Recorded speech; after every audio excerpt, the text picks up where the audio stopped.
Hello, welcome back to Tashin's Corner. Hope you all are safe and healthy. And today we are going to discuss the Kerala syllabus 9th standard English. It is a chapter named Tolstoy Farm. And this is an extract taken from the autobiography of Gandhiji. That is, yes, the story of my experiments with truth. മഹാത്മാഗാന്ധിയുടെ ഓട്ടോബയോഗ്രഫിയിൽ നിന്ന് എടുത്തിട്ടുള്ള ഒരു extract ആണ്. So, Tolstoy Farm was a community of Indians started by Gandhiji in Transvaal, South Africa in 1910.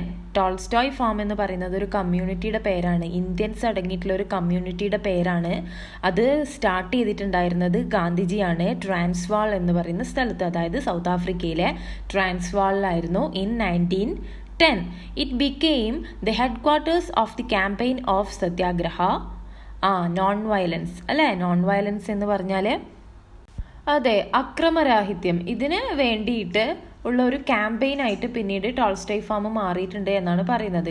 The farm 21 miles away from Johannesburg had been bought by Herman Kallenbach, one of Gandhiji's supporters. അതായത് ഗാന്ധിജിയുടെ അനുയായികളിൽ സപ്പോർട്ടേഴ്സിൽ ഒരാളായിട്ടുള്ള Hermann കാലൻബാക്ക് എന്ന് പറയുന്ന ആളാണ് ഈ ഒരു Tolstoy farm വാങ്ങിയിട്ടുണ്ടായിരുന്നത്. Tolstoy farm സ്ഥിതി ചെയ്യുന്നത് എവിടെയാണ്? 21 miles away from ജോഹന്നാസ്ബർഗ്. ജോഹന്നാസ്ബർഗിൽ നിന്നും 21 മൈൽ അകലെയാണ് ഈ ഒരു ടോൾസ്റ്റോയ് ഫാം സ്ഥിതി ചെയ്യുന്നത്. Both Kallenbach and Gandhiji were highly impressed by Tolstoy's writings. Yes, ടോൾസ്റ്റോയുടെ അറിയാലോ എല്ലാവർക്കും, ഒരു ഫേമസ് റൈറ്ററാണ് ടോൾസ്റ്റോയ്. ടോൾസ്റ്റോയുടെ റൈറ്റിംഗ്സിലൊക്കെ വല്ലാതെ ഇഷ്ടം ഉണ്ടായിരുന്ന ആൾക്കാരാണ് ഗാന്ധിജിയും കലൻബാക്കും. അതുകൊണ്ട് മാത്രമാണ് so they decided to name the farm after Tolstoy. Yes, അതുകൊണ്ടാണ് ടോൾസ്റ്റോയ്ക്ക് ശേഷം ആ ഒരു പേര് അവർ തിരഞ്ഞെടുത്തിട്ടുണ്ടായിരുന്നത്. The inmates of the farm were schooled by Gandhiji himself. ആ ഒരു ഫാമിൽ ഉണ്ടായിരുന്ന ആൾക്കാരെയൊക്കെ പഠിപ്പിച്ചിട്ടുണ്ടായിരുന്നത്, വിദ്യാഭ്യാസം കൊടുത്തിട്ടുണ്ടായിരുന്നത് ഗാന്ധിജി തന്നെയായിരുന്നു. സോ ഇത്രയൊക്കെയാണ് ഇവിടെ ഒരു കൊടുത്തിട്ടുള്ളത്, ഈ ഒരു ബോക്സിൽ കൊടുത്തിട്ടുള്ളത്. അടുത്തത് അബൌട്ട് ദി ഓഥർ. ഓഥർ ആരാണ്? മോഹൻദാസ് കരംചന്ദ് ഗാന്ധി. ഗാന്ധിജിയുടെ ഡേറ്റ് ഓഫ് ബർത്തും ഡേറ്റ് ഓഫ് ഡെത്തും എല്ലാവർക്കും അറിയാവുന്നതല്ലേ അല്ലേ? October 2, 1869 ജനനം. 1948 January 30 മരിച്ചിട്ടുണ്ടായിരുന്നത്. The father of the nation was the prominent leader of freedom movement in India. അത് നമ്മൾക്ക് എല്ലാവർക്കും അറിയുന്ന ഒരു കാര്യമാണ് അല്ലേ?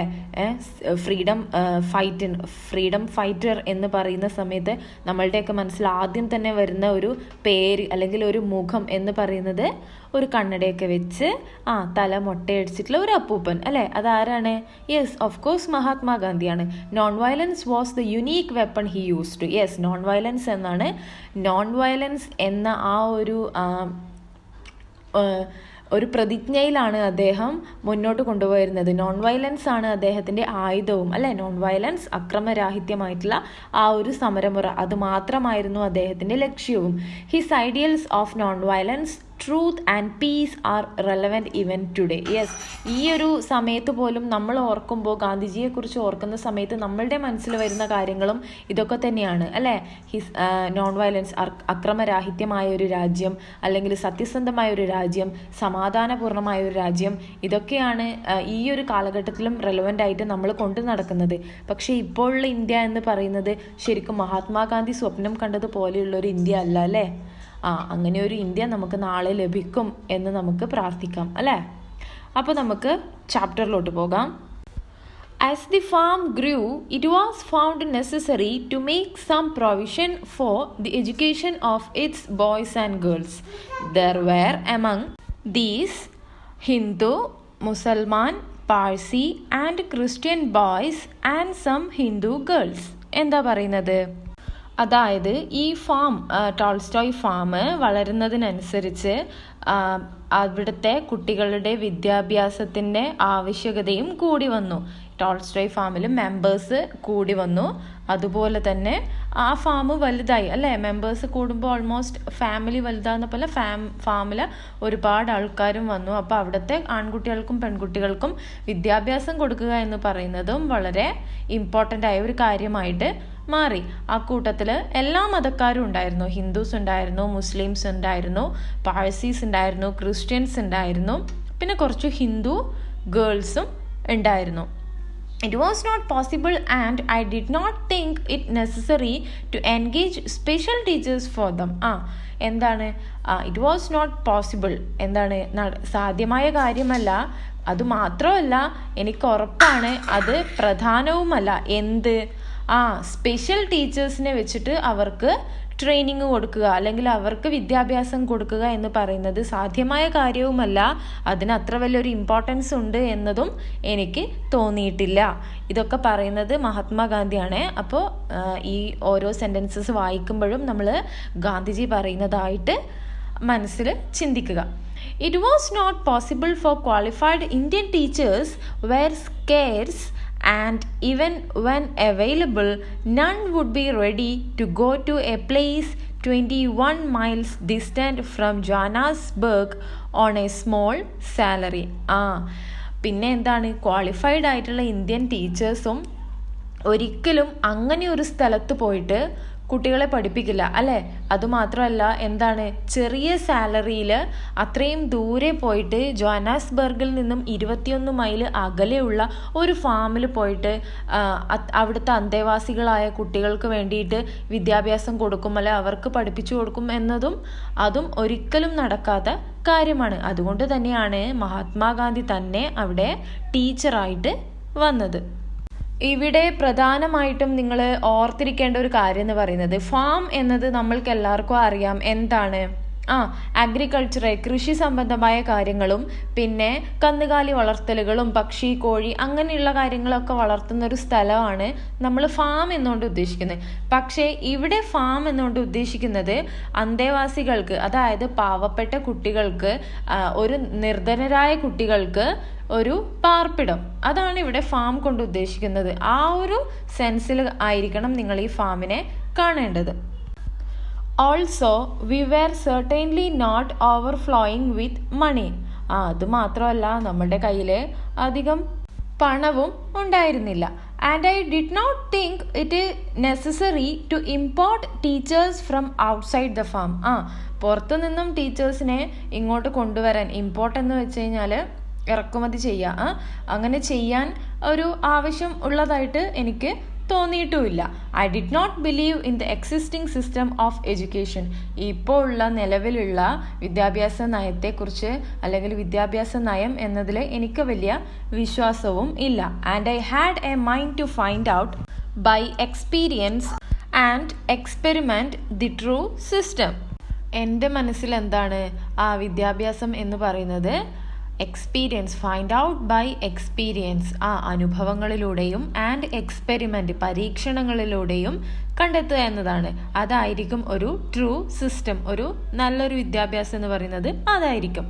Only this much I new, ഇത്ര മാത്രം എനിക്കറിയാം. That under ideal conditions true education could be imparted only by the parents, and that then there should be the minimum of outside help. That Tolstoy farm was a family in which I occupied the place of the father, and that I should so far as possible shoulder the responsibility for the training of the young. കുറച്ച് വലിയ sentence ആണല്ലേ, നമുക്കത് cut ചെയ്ത് വായിക്കാം. Only this much I knew, എനിക്കറിയുന്ന കാര്യങ്ങൾ ഇത്ര മാത്രമാണ്.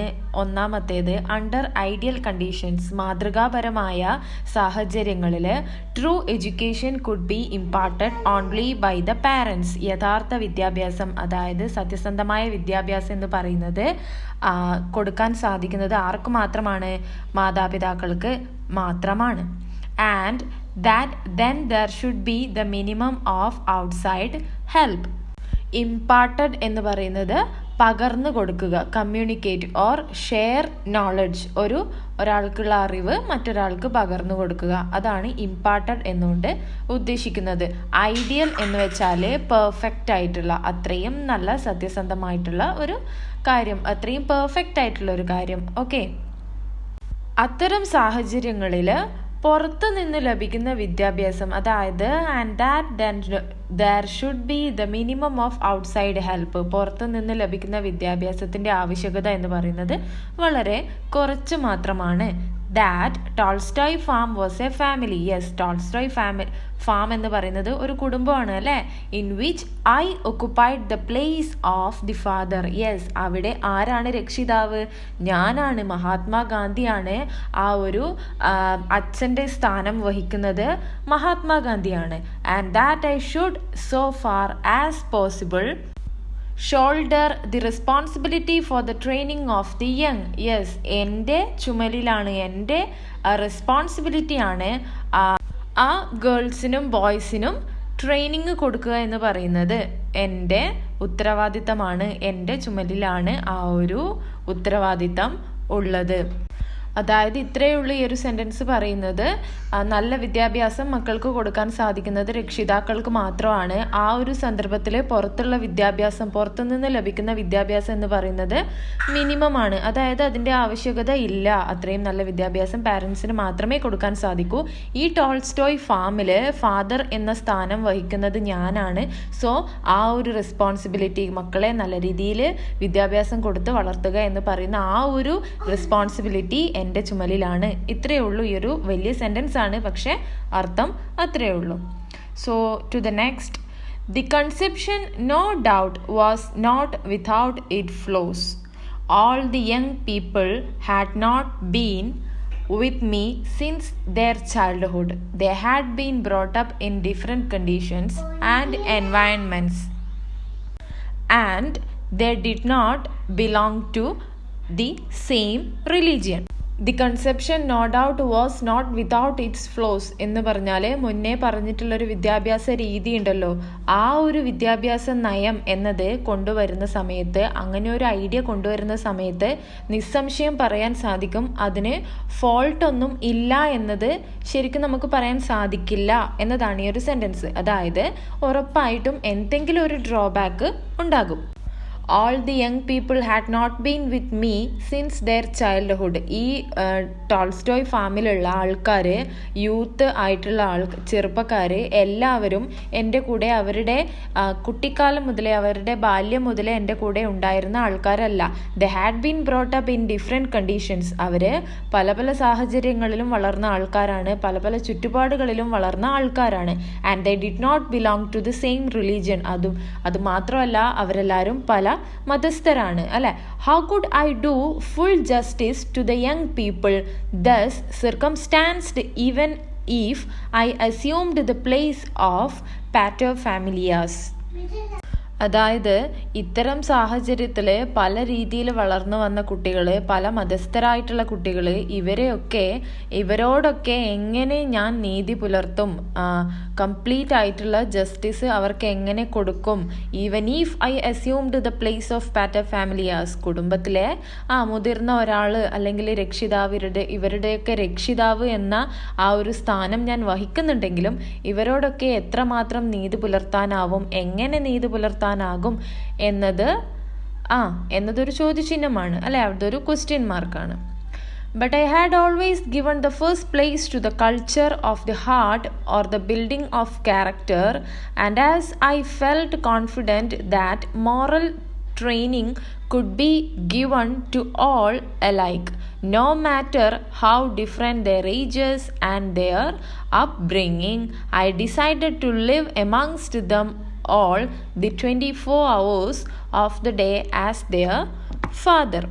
ഇതും കുറച്ച് വലിയൊരു സെൻറ്റൻസ് ആണ്, നമുക്ക് കട്ട് ചെയ്ത് വായിക്കാം. But I had always given the first place to the culture of the heart or the building of the character. എന്താണ്, ഞാൻ എപ്പോഴും എൻ്റെ മനസ്സിൽ ആദ്യ സ്ഥാനം കൊടുത്തിട്ടുണ്ടായിരുന്നത് ഏതിനാണ്? കൾച്ചർ ഓഫ് ഹാർട്ട്, ഹൃദയത്തിൻ്റെ ആ ഒരു സംസ്കാരത്തിനാണ്.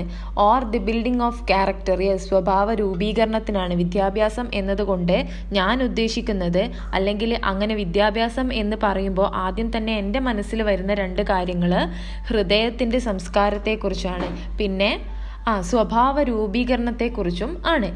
And as I felt confident that moral training could be given to all alike. പിന്നെ എന്താണ് ഏത് രീതിയിൽ വളർന്നിട്ടുള്ള കുട്ടികളായാലും ഏത് മതസ്ഥരായാലും എല്ലാവർക്കും ഒരുപോലെയുള്ള മോറൽ ട്രെയിനിങ് കൊടുക്കാൻ ഞാൻ തീരുമാനിച്ചു. എന്താണ് മോറൽ ട്രെയിനിങ് എന്ന് വെച്ചാൽ ധാർമ്മിക പരിശീലനം. And as I felt confident that moral training could be given to all alike. Yes, ആ ഒരു കാര്യത്തിൽ ഞാൻ കോൺഫിഡൻ്റ് ആയിരുന്നു. No matter how different their ages and their upbringing. അവർ ഏത് രീതിയിലാണ് വളർന്നു വന്നത്, അല്ലെങ്കിൽ അവരുടെ വയസ്സ് എത്ര വ്യത്യസ്തമാണ്, അവർ തമ്മിലുള്ള ഏജ് ഡിഫറൻസ്, ഇതൊന്നും നോക്കാതെ തന്നെ മോറൽ ട്രെയിനിങ് അവർക്കെല്ലാവർക്കും ഒരുപോലെ കൊടുക്കാൻ ഞാൻ തീരുമാനിച്ചു. I decided to live amongst them. ഞാൻ അവരുടെ കൂടെ ജീവിക്കാൻ തീരുമാനിച്ചു. All the 24 hours of the day as their father.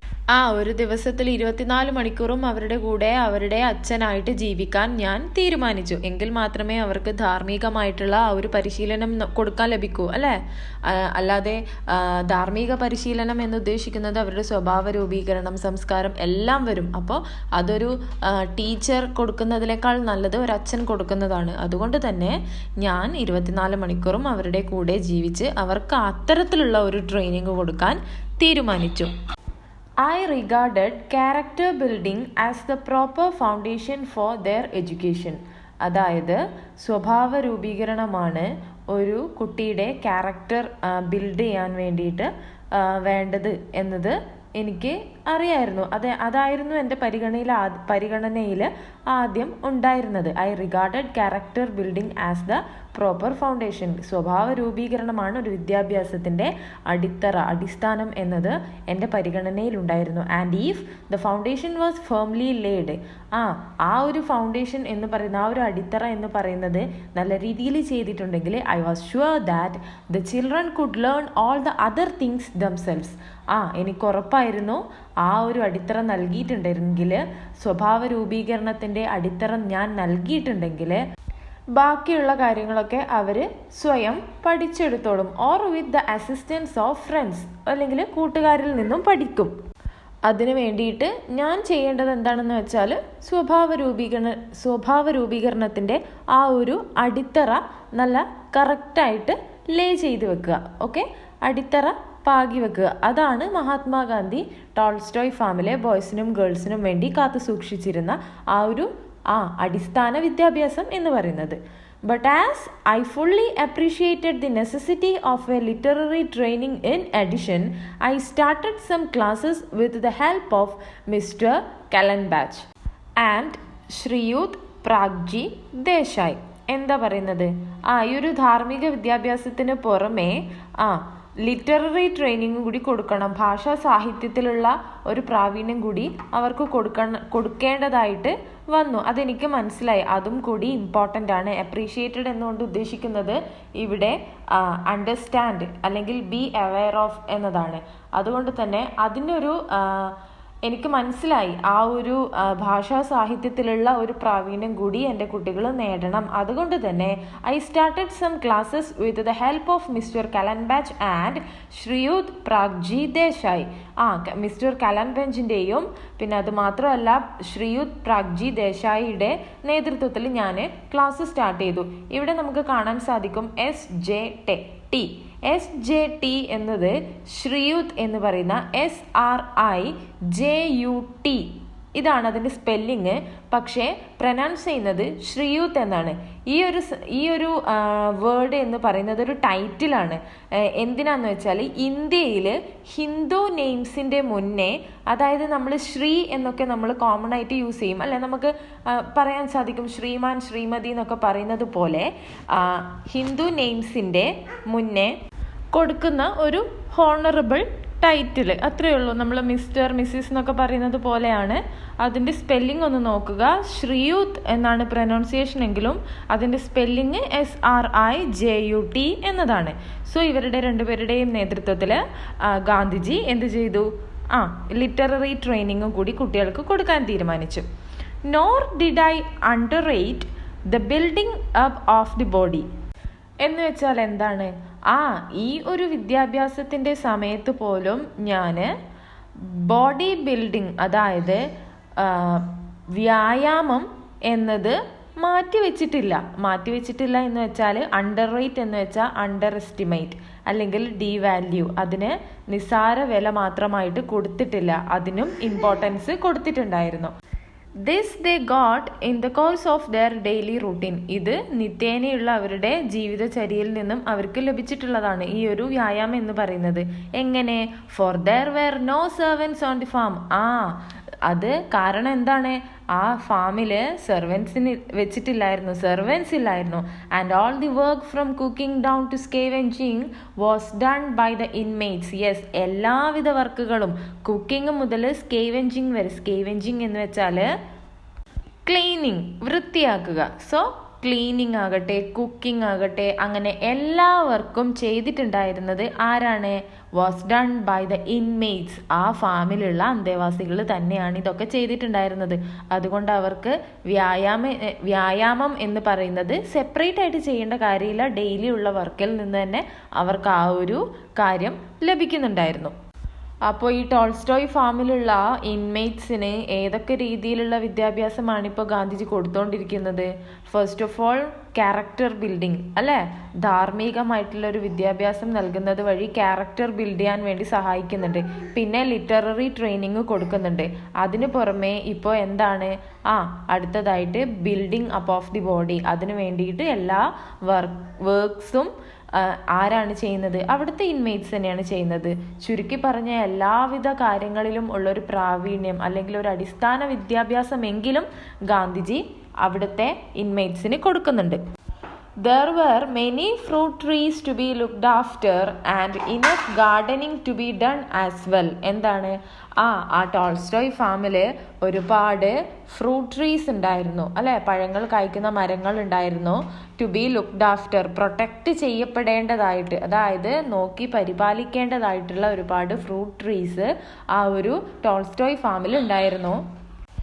And enough gardening to be done as well. Yes, പൂന്തോട്ടം പരിപാലിക്കേണ്ടതായിട്ടുള്ള ഡ്യൂട്ടിയും ഉണ്ടായിരുന്നു. നല്ല പൂന്തോട്ടവും അവിടെ ഉണ്ടായിരുന്നു.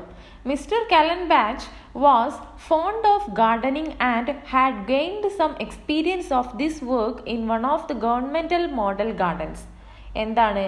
മിസ്റ്റർ കലൻബെഞ്ചിന് ഈ ഒരു ഗാർഡനിങ് എന്ന് പറയുന്നത് വളരെയധികം താല്പര്യമുള്ള ഒരു കാര്യമാണ്. വാസ് ഫോണ്ട് ഓഫ് എന്ന് വെച്ചാൽ അതിനോടൊരു ആഗ്രഹം, ആ ഒരു പൂന്തോട്ടം പരിപാലിക്കുന്നതിനോട് ഭയങ്കരമായ ഒരു ആഗ്രഹമുള്ള ഒരു ആളായിരുന്നു mister Kallenbach. And had gained some experience of this work. ഈ ഒരു വർക്കിന് വേണ്ട എക്സ്പീരിയൻസ് അദ്ദേഹത്തിന് ലഭിച്ചിട്ടുണ്ടായിരുന്നു. എവിടുന്ന്? In one of the governmental model gardens. Yes, ഒരു ഗവൺമെന്റിൻ്റെതായ ഒരു മോഡൽ ഗാർഡനിൽ നിന്നും ഇതിൻ്റെ ഒരു ചെറിയൊരു ട്രെയിനിങ് അല്ലെങ്കിൽ ഇതിൻ്റെ ഒരു എക്സ്പീരിയൻസ് അദ്ദേഹത്തിന് ലഭിച്ചിട്ടുണ്ടായിരുന്നു. It was obligatory on all young and old who were not engaged in the kitchen to give some time to gardening. Yes, അത് നിർബന്ധമുള്ളൊരു കാര്യമായിരുന്നു. എന്ത്? യങ് ആൻഡ് ഓൾഡ്, വയസ്സുള്ളവരായിക്കോട്ടെ യുവാക്കളായിക്കോട്ടെ, who were not engaged in the kitchen, കിച്ചണിൽ work ഇല്ലാത്തവർ, to give some time to gardening. Yes, പൂന്തോട്ടത്തിൽ കുറച്ച് കാര്യങ്ങൾ ചെയ്യാൻ വേണ്ടിയിട്ട് അവിടെ ഉണ്ടാവണം എന്നത് നിർബന്ധമുള്ളൊരു കാര്യമായിരുന്നു. The children had the lion's share of this work, which included digging pits, felling timber and lifting loads. എന്താണ്? ഈ ഒരു ഗാർഡനിങ്ങിലെ മേജർ പോർഷൻ വഹിക്കുന്നത്, അതായത് 3/4 പങ്കും വഹിക്കുന്നത് കുട്ടികളാണ്. ലയൺസ് ഷെയർ എന്ന് വെച്ചാൽ മേജർ പോർഷൻ, 3/4 ഭാഗവും ഭൂരിഭാഗവും ചെയ്യുന്നത് കുട്ടികളാണ്. Which included digging Pitt's. അതിൽ ഉൾപ്പെട്ടിട്ടുള്ളത് എന്തൊക്കെയാണ്? കുഴി കുഴിക്കുക. ഡിഗിങ് പിറ്റ്സ് എന്ന് വെച്ചാൽ കുഴി കുഴിക്കുക. പിന്നെ ഫെല്ലിംഗ് ടിമ്പർ, യെസ്, മരച്ചില്ലകളൊക്കെ കൊത്തി താഴെ ഇടുക. പിന്നെ ആൻഡ് ലിഫ്റ്റിംഗ് ലോഡ്സ്, കുറച്ച് ഭാരങ്ങളൊക്കെ എടുത്ത് അങ്ങോട്ടോ ഇങ്ങോട്ടോ കൊണ്ടുവയ്ക്കുക. അതൊക്കെയാണ് ഈ കുട്ടികൾക്ക് ഈ ഗാർഡനിങ്ങിലുള്ള 3/4 പങ്കും വഹിക്കുന്ന ജോലികൾ എന്ന് പറയുന്നത്. This gave dum ample exercise. ഈ ഒരു കാര്യങ്ങളൊക്കെ ചെയ്യുന്നത് വഴി കുട്ടികൾക്ക് നല്ലൊരു എക്സസൈസ് ആണ്, അല്ലേ? സോ അതിനെക്കുറിച്ചാണ് പറയുന്നത്. They took delight in the work and so they did not generally need any other exercise or games. Yes, അവരത്രയും ആസ്വദിച്ചിട്ടാണ് ആ ഒരു കാര്യങ്ങളൊക്കെ ചെയ്യുന്നത്. അതുകൊണ്ട് തന്നെ അവർക്ക് മറ്റ് എക്സസൈസസിൻ്റെ ഒന്നും ആവശ്യമില്ല, മറ്റ് ഗെയിംസിൻ്റെ ഒന്നും ആവശ്യമില്ല. Of course some of them and sometimes all them malingered and shirked. മാലിംഗേർഡ് എന്ന് വെച്ചാൽ രോഗം ഉള്ളതായിട്ട് അഭിനയിക്കുക, pretended to be ill.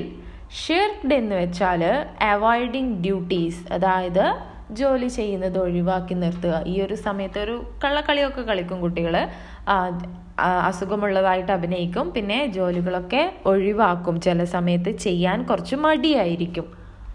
Sometimes I connived at their pranks, but often I was strict with them. Connived എന്ന് വെച്ചാൽ അവർ ചെയ്യുന്ന കള്ളത്തരങ്ങൾ കണ്ടില്ല എന്ന് നടിക്കും. ചില സമയങ്ങളിൽ അവർ ചെയ്യുന്ന കള്ളത്തരങ്ങൾ കണ്ടില്ല എന്ന് നടിക്കും. പ്രാങ്ക്സ് എന്ന് വെച്ചാൽ പറ്റിക്കുക.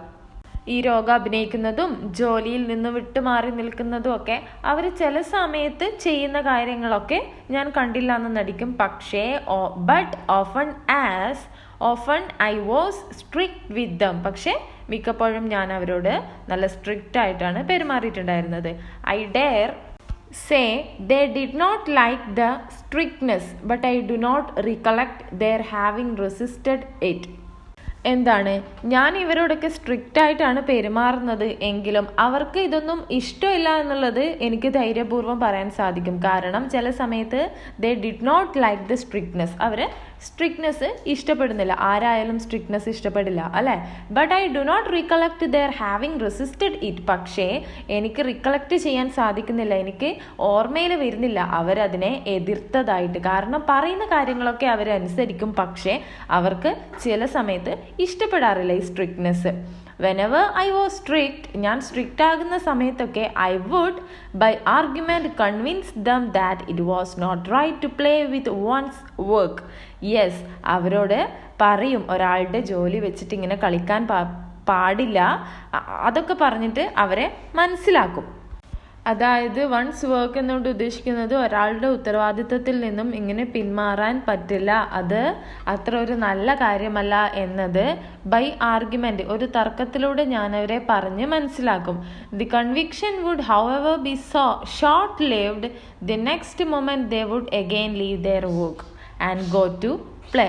ഈ ഒരു കാര്യം എന്നൊക്കെ അവർ ഭയങ്കരമായിട്ട് സ്വീകരിക്കും. പക്ഷേങ്കിൽ കുറച്ച് കഴിയുമ്പോൾ അവർ പിന്നെയും കളിക്കാനായിട്ട് പോകും, ജോലിയൊക്കെ മാറ്റി വെച്ചിട്ട്.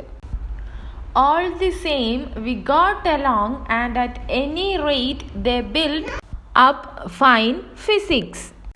എങ്ങനെയൊക്കെ ആയാലും all the same we got along, അതായത് got along എന്ന് വെച്ചാൽ നമ്മൾ തർക്കിച്ചിട്ടുണ്ടായിരുന്നില്ല, നല്ലൊരു ടേംസ് ആൻഡ് കണ്ടീഷൻസിൽ തന്നെയാണ് നമ്മൾ പോയിക്കൊണ്ടിരുന്നത്. And at any rate they built up fine physics. അതുകൊണ്ട് തന്നെ കളിച്ചാലും ജോലി എടുത്താലും അവർ അവരുടേതായ ഒരു നല്ല ഒരു ഫിസിക്കൽ സ്ട്രക്ചർ, അതാണ് ഫിസിക്സ് എന്നുകൊണ്ട് ഉദ്ദേശിക്കുന്നത്. ഫിസിക്കൽ സ്ട്രക്ചർ അവർക്ക് ഉണ്ടായിരുന്നു. There was scarcely any illness on the farm, though it must be said that good air and water and regular hours of food were not a little responsible for this. Yes, എന്താ പറയുന്നത്? അതായത് there was scarcely any illness on the farm. രോഗം വളരെ കുറവായിരുന്നു, ഫാമിലെ ഇൻമേറ്റ്സിനൊക്കെ രോഗങ്ങളൊക്കെ വരുന്നത് വളരെ കുറവായിരുന്നു. though it must be said that good air and water and regular hours of food were not a little responsible for this. yes, ഈ കാര്യങ്ങളൊന്നും ഗുഡ് എയർ, വാട്ടർ, കൃത്യമായ ഭക്ഷണം, ഇതൊക്കെ അധികം റെസ്പോൺസിബിൾ, അവർക്കൊന്നും അധികം റെസ്പോൺസിബിലിറ്റി ഇല്ല എന്ന് ഉണ്ടെങ്കിലും രോഗങ്ങൾ വളരെ കുറവായിരുന്നു. ചുരുക്കി പറഞ്ഞാൽ നല്ല വായു, നല്ല വെള്ളം, നല്ല ഭക്ഷണം, ഇതൊക്കെ അൺകണ്ടീഷണലായിട്ട് അധികം ലഭിച്ചിട്ടില്ല എങ്കിലും അവർക്ക് രോഗങ്ങൾ കുറവായിരുന്നു. A word about vocational training. Vocational training എന്ന് വെച്ചാൽ തൊഴിൽ പരിശീലനം. It was my intention to teach every one of the youngsters some useful manual vocation. Yes, എനിക്ക് ഒരു ലക്ഷ്യമാണ് ഉണ്ടായിരുന്നത്. എന്താണ്? എല്ലാവരിലും, എല്ലാ യുവാക്കൾക്കും യുവതികൾക്കും എന്തെങ്കിലും ഒരു കൈത്തൊഴിൽ പഠിപ്പിച്ചു കൊടുക്കണം. For this purpose mister Kallenbach went to a Trappist monastery and returned having learned shoe making. Yes, ഇതിനു വേണ്ടിയിട്ട് കലൻബെഞ്ച് എവിടെ പോയി? ഒരു സന്യാസി മഠത്തിൽ പോയി, അതാണ് മൊണാസ്ട്രി. ട്രേപ്പിസ്റ്റ് എന്ന് വെച്ചാൽ സന്യാസി മഠം എന്തുമായി റിലേറ്റ് ചെയ്താണ്? ക്രിസ്ത്യൻസിലെ റോമൻ കത്തോലിക്ക വിഭാഗത്തിൽ അവരുടെ വിശ്വാസത്തിൽ ഉള്ള ഒരു മഠത്തിലാണ് പോയത്.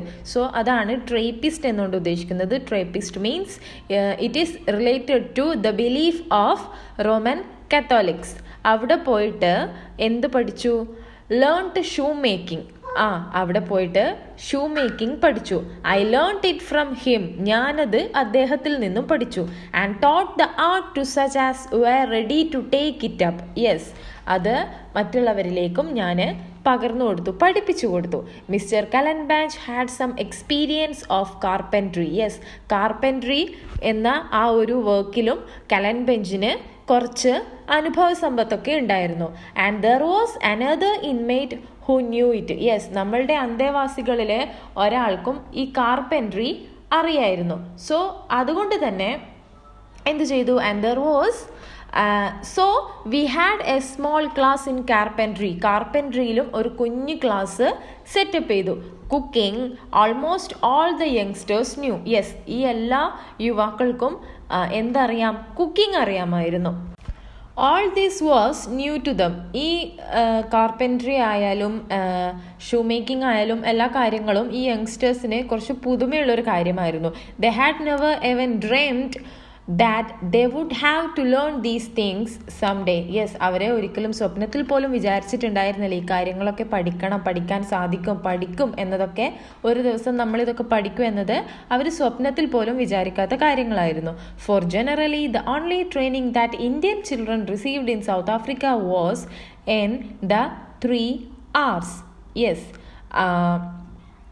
ഫോർ ജനറലി, അതായത് പൊതുവായിട്ട് ആകെ ഇന്ത്യൻ ചിൽഡ്രൻ, സൗത്ത് ആഫ്രിക്കയിൽ ഉള്ള ഇന്ത്യൻ ചിൽഡ്രന് ലഭിക്കുന്ന കാര്യങ്ങൾ എന്തൊക്കെയാണ്? The 3 R's. എന്താണ് 3 R's? യെസ്, 3 R's എന്നുകൊണ്ട് ഉദ്ദേശിക്കുന്നത് റീഡിങ്, റൈറ്റിംഗ്, അരിത്മാറ്റിക്. ഇതാണ് 3 R's. സോ ഈ ഒരു കാര്യത്തിൽ ഉള്ള പ്രാഥമിക വിദ്യാഭ്യാസങ്ങൾ മാത്രമേ ഇന്ത്യൻ സ്റ്റുഡൻസിന്, ഇന്ത്യൻ ചിൽഡ്രന് സൗത്ത് ആഫ്രിക്കയിൽ ലഭിക്കുന്നുണ്ടായിരുന്നുള്ളൂ. On Tolstoy Farm we made it a rule that the youngsters should not be asked to do what the teachers did not do, and therefore when they were asked to do any work, there was always a teacher cooperating and actually working with them. അതായത് ഈ Tolstoy ഫാമിൽ നമ്മളൊരു rule കൊണ്ടുവന്നു, ഒരു നിയമം കൊണ്ടുവന്നു. എന്താണെന്ന് വെച്ചാൽ അധ്യാപകർ ഈ യങ്സ്റ്റേഴ്സിനോട് എന്ത് ചെയ്യരുത് എന്ന് പറയുന്നു, ആ കാര്യം നമ്മളും അവരോട് ആവശ്യപ്പെടാൻ പാടില്ല. And therefore when they were asked to do any work, yes, അതുകൊണ്ട് തന്നെ അവരോട് എന്തെങ്കിലും ഒരു വർക്ക് ചെയ്യാൻ ആവശ്യപ്പെടുന്ന സമയത്ത് there was always a teacher cooperating. yes, എപ്പോഴും ഒരു ടീച്ചർ അവരുടെ കൂടെ സഹായിക്കാനും ഉണ്ടാവും. and actually working with them. yes, അവരുടെ കൂടെ വർക്ക് ചെയ്യാനും ഉണ്ടാകും. hence whatever the youngsters learned, they learned cheerfully. yes, അതുകൊണ്ട് തന്നെ അവരെന്ത് പഠിക്കുന്നു, യങ്സ്റ്റേഴ്സ് എന്തൊക്കെ പഠിക്കുന്നു, അത് അവരത്രയും സന്തോഷത്തോടെയാണ് പഠിക്കുന്നത്. സോ ഇത്രയും കാര്യങ്ങളാണ് ടോൾസ്റ്റോയ് ഫാം എന്ന് പറയുന്ന ഈ ഒരു ചാപ്റ്ററിൻ്റെ കീഴിൽ ഉള്ളത്. മഹാത്മാഗാന്ധി എഴുതിയിട്ടുള്ളതാണ്. മഹാത്മാഗാന്ധിയുടെ ആത്മകഥയിൽ നിന്ന് എടുത്തിട്ടുള്ളതാണ്. ആത്മകഥയുടെ പേര് the story of the experiments with truth എന്നതാണ്. സോ നിങ്ങൾ വായിച്ചിട്ടില്ലെങ്കിൽ ആ ഒരു പുസ്തകം തന്നെ എടുത്ത് വായിക്കുകയാണെങ്കിൽ അത്രയും നല്ലതാണ്. ഇതുപോലെയുള്ള ഒരുപാട് അനുഭവങ്ങൾ മഹാത്മാഗാന്ധി എഴുതിയിട്ടുണ്ട്. അതിൽ നിന്നും നമുക്ക് പ്രചോദനം കൊണ്ടിട്ട് ഒരുപാട് കാര്യങ്ങൾ ചെയ്യാൻ സാധിക്കും. സോ ഇത്രയേ ഉള്ളൂ ഇന്നത്തെ വീഡിയോ. ഈ വീഡിയോ എല്ലാവർക്കും ഇഷ്ടപ്പെട്ടു എന്ന് വിശ്വസിക്കുന്നു, എല്ലാവർക്കും മനസ്സിലായെന്ന് വിശ്വസിക്കുന്നു ക്ലാസ്. സോ ഈ ടെക്സ്റ്റ് ബുക്ക് നന്നായിട്ട് വായിക്കുക. ഇതിൻ്റെ ക്വസ്റ്റൻ ആൻസേഴ്സും ആക്ടിവിറ്റീസും ഒക്കെ നമുക്ക് അടുത്ത ഒരു വീഡിയോയിൽ ചെയ്യാം. അതുവരേക്കും take care, bye, thank U.